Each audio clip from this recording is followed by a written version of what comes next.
What's up, everybody? I'm John Middlekauff. You know what I need you to do.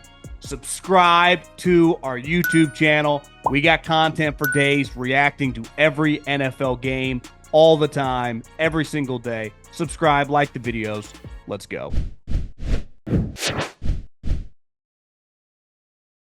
Okay, let's do a little Middlekauff Mailbag. At John Middlekauff is the Instagram. Fire in those DMs and get your questions answered here on the show. We're going to start with Adam. Got a question for the pod if you get a chance. When a coach calls the plays for one side of the ball, like McVay or LaFleur on offense, or D'Amico on defense, what does the team's coordinator on that side of the ball actually do? Do they help the coach create the scheme on that side of the ball? Or is the coordinator sort of expendable when you got the head coach calling that side of the game? On the other hand, when a coach is viewed as an offensive scheme guy, Sark, DeBoer, or a defensive scheme guy, Saban or Kirby, how much do they actually contribute to the development of the scheme on the other side of the ball, where they're not viewed as much of an expert? Thanks. I think I can speak better to this with an offensive coordinator. Typically, your offensive coordinator, right? And there's a ton of them in the NFL now. Kevin, McVay, LaFleur, Kyle, Andy kind of goes both ways, but Dayball has kind of gone back and forth too. Typically, they have their coordinator. A lot of times, they have a run game coordinator. So his job will be to scheme the run plays or play a major role in the film development early in the week of the running game. And then a lot of people now split it with a run game, pass game coordinator. And those people work with the head coach to develop the game plan. I think if you went, even if you didn't have quote unquote a coordinator, right? When you go into an offensive meeting room on Monday afternoon and Tuesday developing the game plan, the offensive line coach, the wide receiver coach, they're all kind of throwing different ideas around. So I would say most of the best organizations are a pretty collaborative operation. But typically the coordinator is going to have a strength, right? Like when Mike McDaniel was Shanahan's coordinator for a year or two before he became the Dolphins, like he is a run game guy. It's what he's really, really good at, right? Kevin O'Connell, more pass game oriented. So I think you just help with your strengths and the stuff you're not as good at. You probably listen and learn and try to get better at and know, like, if I become the coordinator of calling plays, I need to improve in that level. Obviously, a lot of offensive line coaches play a big role in the run game. But I think it's pretty collaborative. Obviously the final decision is made by the coordinator, which now in the NFL is a lot of times the head coach. I think defensively, in the example you gave, even we could use college and pro, like D'Amico, Kirby, Saban. They have a huge impact on defense because philosophically they have beliefs. As a head coach, right, even if I'm not calling offense or defense, if I'm Nick Saban, you are running philosophically what I want you to run, right? It's why I've hired you. It's why we spend all the offseason during training camp. My hands are very, very involved. There's rare cases where it's like probably like Andy with Spags. Like Spags is so good. I'm not saying that they don't talk scheme and like he doesn't have an influence, but that would be pretty rare, right? Maybe Solid now back with Kyle gets a little more free reign. The head coach is kind of in your ass about especially if you are struggling or have a bad game, about things he wants to see, especially during the game. I think we would be stunned how often a head coach gets on the microphone to the opposite side of the ball, especially if it's a defensive head coach. Run the ball here. I'm not telling you what play to call. I want to run. Slow down the game. I want to run. Because he's in charge of the game. And that's what is challenging when you're a coordinator. Also, the head coach is like, the offense comes off. You kind of got to gather yourself. That's where you need the assistants to help kind of manage everything because you still got to watch the game. If they need timeouts, there's a lot of shit going on. It's a good question. I got to push back on your opinion of Dylan Raiola. You repeatedly talk about him not being any good. This is only compared to the unrealistic expectations outsiders place. He was dramatically better than anyone who played quarterback recently in Nebraska. Led us to our first bowl win in a decade. You have high praise for Colorado. Nebraska dominated them. I don't know if I'd give high praise for Colorado. I just they were 1-11 or whatever, and 2 years later they're winning 8-9 games. And I would say Shador is proved to be a better player than Raiola. I, I'm not saying Raiola sucks. I All I said was relative to a guy you're giving $4 or $5 million to. I would say the same thing about Nico. The expectation was like this guy could be a number one overall pick. So yeah, if you're comparing him to what was the quarterback's name from Fresno, Adrian Martinez, obviously I would take Raiola over Martinez. But the guy that was supposed to go to Ohio State and Georgia, no wonder Kirby's like, yeah, we're not paying this. you know.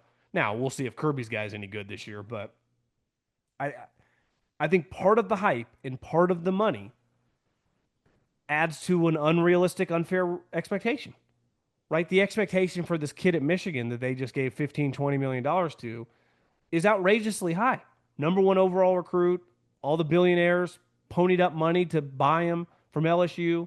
So yeah, I'd say anything less than him throwing a bunch of touchdowns and looking unreal in the big games, it's going to feel disappointing. So is it unfair? Probably a little bit. Would we have judged Raiola the same way 10 years ago? Probably not. Now it's just there are unfair expectations. And I think there was just a recklessness to his game. But Holgerson has a long history of being a good offensive coordinator, so I'm excited to watch. I do not think by any means like he's just going to suck.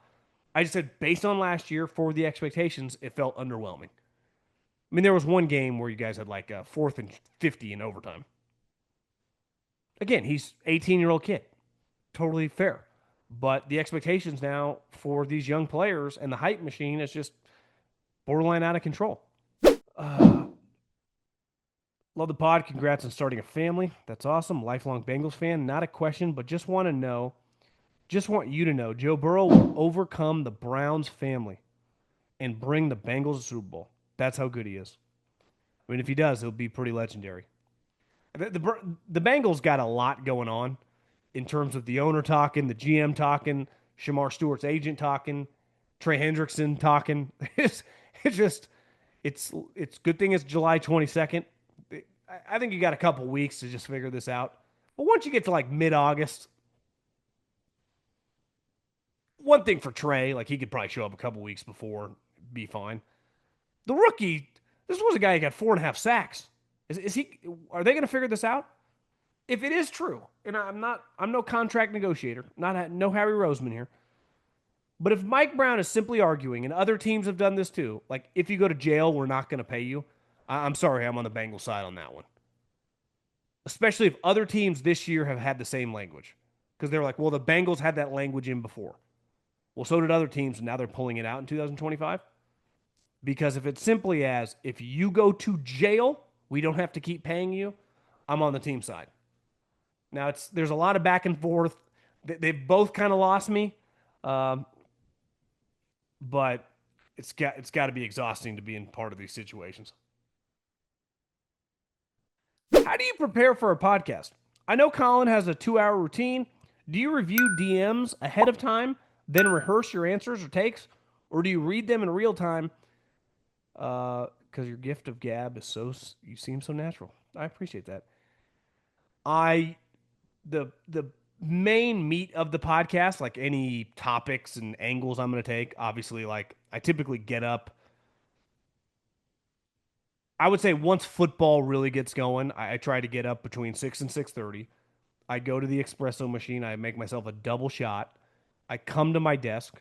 I check the stock market. I slam that espresso. I make a big Stanley so I can hydrate. For an hour and a half, I try to just throw some initial thoughts together, see what's going on. Then I go to the gym, and then I usually come back, and then I kind of hammer that out. With the DMs, I used to go through Instagram, but Instagram, you can't really sort that well. So what I do is before we do the mailbag, I pick like, 10, 15, however many unread or, until I feel like we got at least 30, 45 minutes of content and I just take screenshots. So, I mean, I kind of read over them, but I don't have like a rehearsed take on Dylan Raiola before I press record. Unlike the meat of the podcast, I do. And for those on YouTube, we split it up, so it's like two separate things. But as a lifelong Eagles fan, I have a question about McNabb, who is my favorite player of all time. How was he viewed within the Eagles organization when you joined? Also, do you think he could have won a Super Bowl if he had been given more offensive weapons? Well, when I got hired, he had just gotten traded to the Commanders.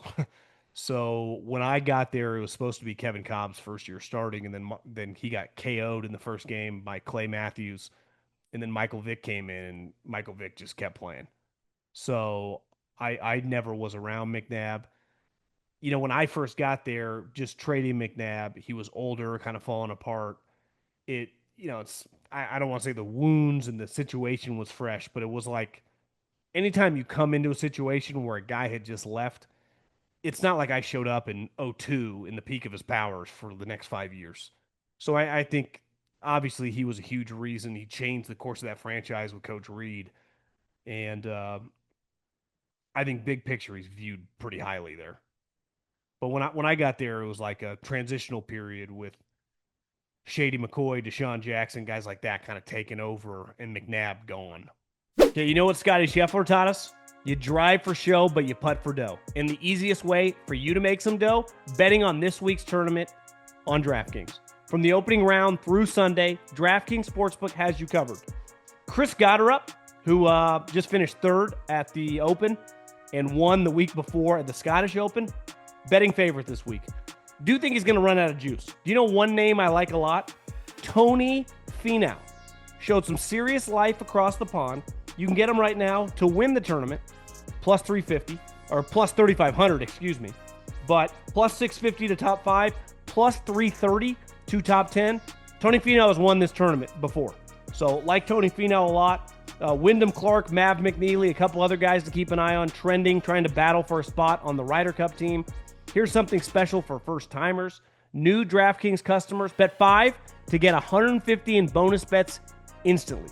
Download the DraftKings Sportsbook app now. Use the code JOHN. That's code JOHN, J-O-H-N. I got an H in my name, J-O-H-N. For new customers to get 150 in bonus bets instantly when you bet just $5. Only on DraftKings. The crown is yours. My friends and I often have debated a hypothetical redraft of an NFL player. For this exercise, we will say the draft order is the same as it was this year. Every player currently in the NFL is on the board. How many quarterbacks do you think would be taken in the first round? The obvious ones are the top guys that we all discuss.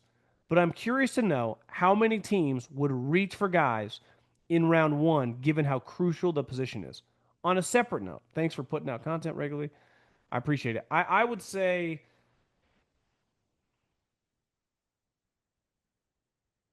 it's a great question.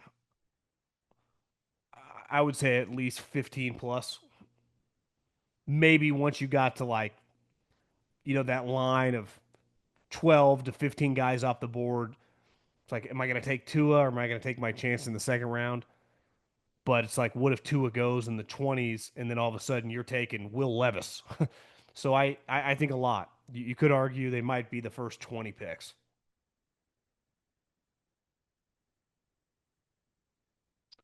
Because it's like, would you take Micah Parsons or Panay Sewell or Jamar Chase or a guy like that over Kyler Murray? And again, in this exercise, do you have to factor in age, or are we just talking 1 year? Because if it's just 1 year, you feel comfortable taking Matt Stafford. If it's like over the course of the next 10 years, Matt Stafford's probably not going in the first round. Or maybe he is, and you just go, we'll figure it out next year in this hypothetical draft. Do you think the Vikings could or would trade J.J. McCarthy for Cam Ward? Who do you think will have a better career? No, the Titans, there's no trade going on there. I don't think the Titans would make that trade. And I don't think the Vikings would make that trade either. The Titans definitely would not make that trade. Feels like JJ will have a Matt Ryan career while Cam Ward may be more like a Jameis Mariota. Cam Ward is way more physically gifted as a thrower than Mariota. He definitely has some Jameis to him. I feel like he's a better athlete than Jameis. Um, yeah, I mean, that's some of these guys are not going to work out, right? We've had a lot of them in recent memory feel like work out. I mean, the draft where Burrow, Herbert, and Tua, like that's pretty unheard of. Listen, we can pick apart Tua, but like he's a legitimate starting quarterback in the NFL. Burrow is one of the best quarterbacks, and Herbert is a top 5 or 6 guy.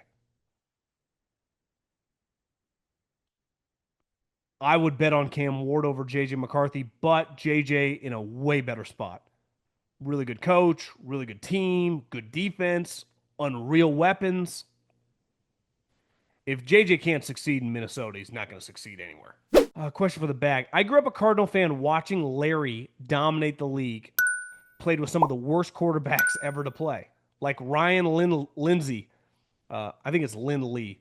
John Skelton, Josh Rosen, Derek Anderson, Drew Stanton, Blaine Gabbert.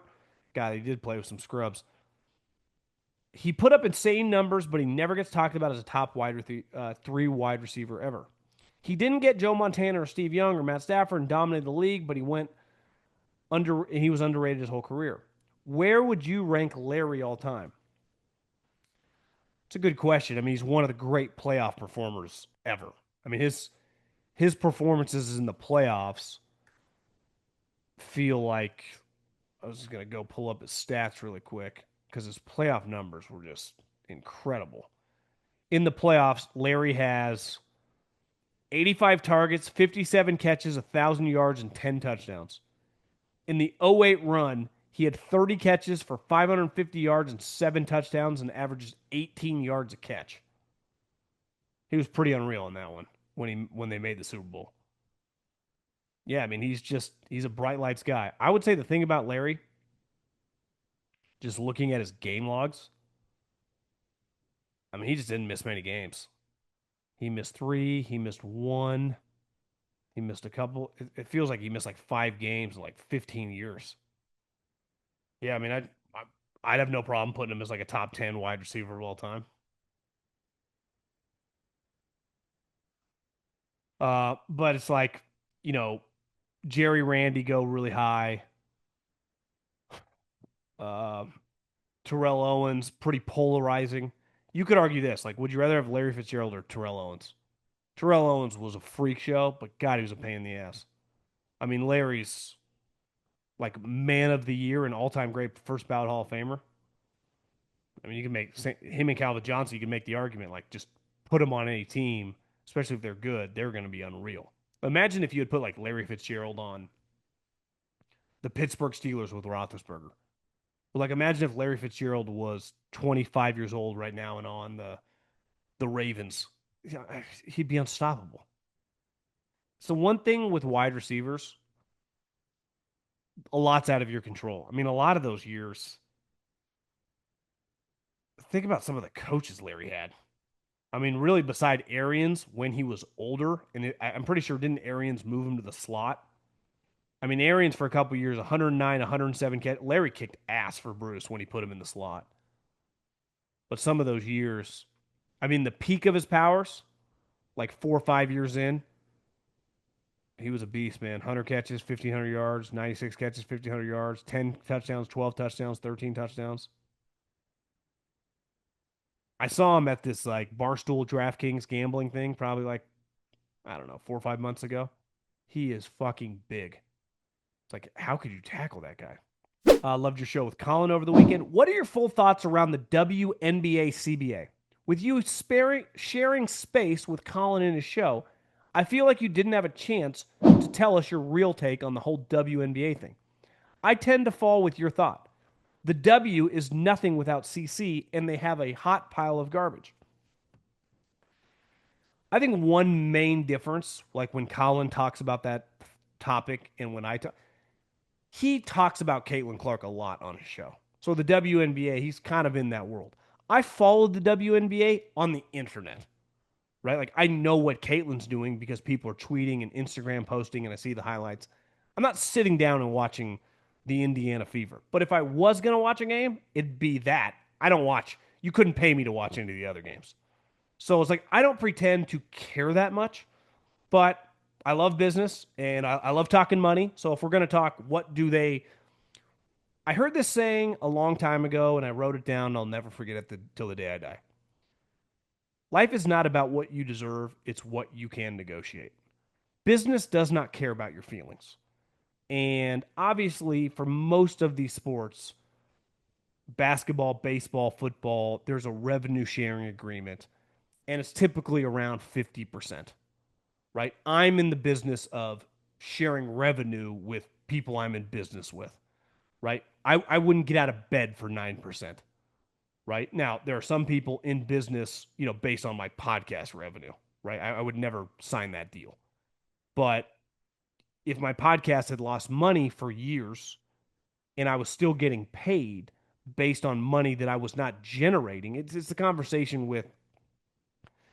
It's so funny to see everyone up in arms. That'd be. Let me rewind that. Some of the dialogue surrounding the late night television show. It's like, well, they're losing 40 to 50 million dollars a year. There is no industry where you're going to go year after year losing 40 or 50 million dollars a year on one television show and survive. Honestly, it's unheard of they went this long. The WNBA is different. It's a lot like non-revenue generating sports in college, right? Football program basically pays for all your other sports. Men's basketball, depending on the school, can make a lot of money. Some of the big schools, the women's basketball can make money. But all the other sports, especially the Olympic sports, lose money and are subsidized. So the NBA has subsidized them. Now, if they've turned the corner now and are going to make money, I totally understand negotiating for a higher percentage. But, like, what is the fair percent? Would the league go under if you paid them 45%? Can you go from 9% to 50%? Probably not. Can you go from 9% to 25%?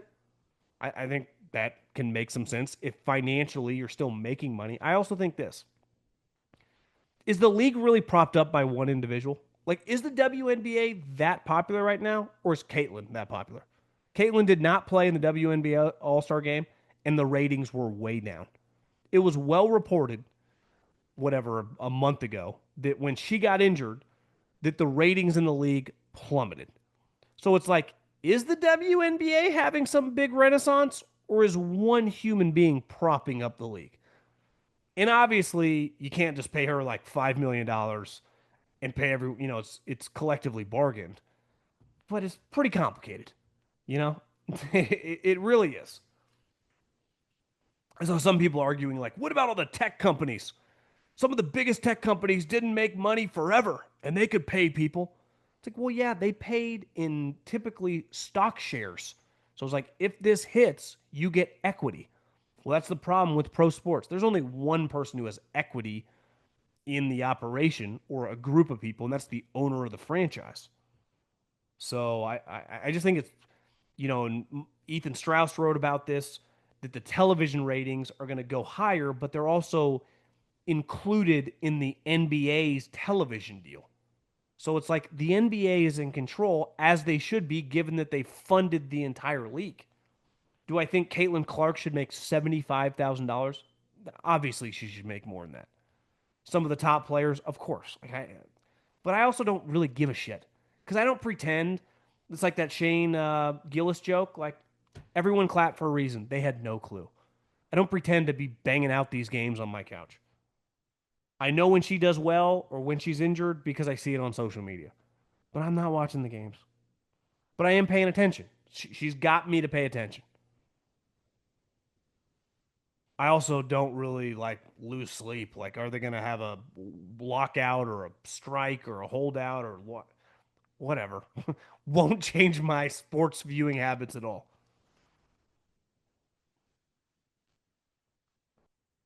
Uh, when scouting college players, are you more intrigued by a player who had one big final season with great numbers, or would you prefer a player that has played 2 to 3 years? Each year that player develops and gets substantially better. but may not have had the eye-popping numbers in his final year, like previous mentioned. Basically, which do you value more in scouting? One thing I learned, obviously doing that and doing what I do now, is you have to take every player as their own individual circumstance. You know, every player is different from someone else. So it's like Joe Burrow had one big year. That clearly translated to the NFL. Jaden Daniels had one breakout year. It translated. Baker Mayfield had a huge, long career at Oklahoma. That's translated. But this is also difficult. Like TJ Watt, texting some of my buddies, I remember a couple years ago, I was like, "What? How did this guy fall to the late 20s?" They're like, "Well, I didn't think he was that good in college." It's what we talked about with the Honey Badger. This is really, really hard. Obviously, if you have an unreal year, right? 1 year at the highest level, so at a big program in a big conference, you're proven that you can do it week in, week out for now with the playoffs, potentially 14, 15 games. That's impressive. But if you have a long body of work, like some of the guy, like Caleb Downs for Ohio State, plays at Alabama, unreal. Goes to Ohio State, unreal for a couple years. It's like he's going to be good. If he stays healthy, he's going to be an excellent NFL player. Jeremiah Smith, same thing. There are going to be some guys this year that pop. There are also some guys that have down years. Well, it's like, why'd they have a down year? Well, they changed coordinators. The offensive line sucked. His quarterback wasn't any good, and he only had 45 catches. But he's a big time player. So I think you have to look every single individual player as their own story. And that's where you got to spend, especially a draftable player or a guy that's going to get drafted in the top, I don't know, 100 plus picks, really understand all the different variables. Because this is not like in baseball, you can either hit or you can't, right? You can either run or you can't. You can throw 98 or you can't, right? Maybe we can develop a secondary pitch, but it's kind of like what you see with what you get. Is there anything to work with? In football, there are a million variables. It's like, well, they had a big coaching change. They changed the scheme, and it was an awful fit for his ability. But 2 years ago, when he played in the zone defense, he was one of the best corners in the league. This year, they played more of a man to man scheme. He's not the fastest guy. It kind of exposed him, right? So you got to factor all these things in. It's just a long way of saying that I don't think either or. It truly doesn't matter because Trevor Lawrence started as a true freshman, won the national championship, number one overall pick. Joe Burrow was viewed as like a fifth round pick till his senior year. Then he was a no brainer number one overall pick. I just think it varies player to player. Question for the bag. Does Todd Bowles not get enough credit for making two solid consecutive hires at the offensive coordinator as a defensive head coach? Yeah, I mean, I think the organization gets a lot of credit. I think Todd is an easy personality. People really like working for him, clearly. I think he learned a lot working with Bruce Arians, right? He's Bruce's guy, but Bruce is an offensive guy. So I think he's got a pretty good feel for what he's looking for. I think Jason has been in the league for a long, long time, been around a lot of coaches from Andy Reid to Belichick, and has a very good feel to help him out. And Baker Mayfield is just has proven to be an excellent guy for a coach to come work with. So I just think the organization, from the head coach to the GM to the quarterback, like the Bucks have been really impressive. From the pivot they had when Tom officially retired, like retired, but I'm not coming back in the middle of the summer. Uh, they deserve a lot of credit because they just kept on winning, and it's not easy to find a quarterback. And they went from Tom Brady to Baker Mayfield, and Baker Mayfield's like a Pro Bowl level guy. And that was an excellent transition. Okay, we will end on this. Can you break down the podcast business? Does 100% of the podcast revenue come from advertisements, or is Spotify, Apple also paying for listens? Are there other factors at play? Apple does not pay for listens. Spotify, pretty sure, does not pay for listens. Advertising is a pretty massive part of the business, obviously. So whether we sell Travis Matthews or Game Time, they pay once you get to a certain level, you negotiate a rate for a month, for a quarter, for multiple quarters, for the year, for a title sponsorship, for placement maybe in the middle of the show. Obviously, the price point varies from spot to spot, but best case scenario is you sell advertising to massive companies for a lot of money, and they are a huge part of your business. And YouTube pays, they pay a revenue split that just based on how many people you can have watching. And obviously, through YouTube, like the podcast, you can integrate both to sell the advertising. Now, I don't, we don't do merch here, but that is another big area. Barstool is a good example. They make a lot of money off selling merch. And so it's basically advertising. All podcast essentially is what radio was forever. The difference is in 2025, people do not listen to terrestrial radio like they consume podcasts because of the phone. But all radio was an audio version of newspapers, which was advertising distribution. That's no different what television is. Why is the NFL so valuable to CBS or Fox or ABC or NBC or whatever, right? Why? Because they can have 10, 15, 20 million people watch the games, meaning they can sell premium advertising real estate. And if I'm paying $1 billion, I think I can make $1.5 billion. Math 101, I'm making a profit of $500 million. Again, I'm just making up numbers, but no different here, right? Once you get to a certain amount of listeners, you start with 1,000, get to 10,000, get to 100,000 per episode. You can sell at different rates. Obviously, the bigger podcasts, are doing tens of millions of dollars, and other podcasts are doing 6 to low 7 figures and doing well.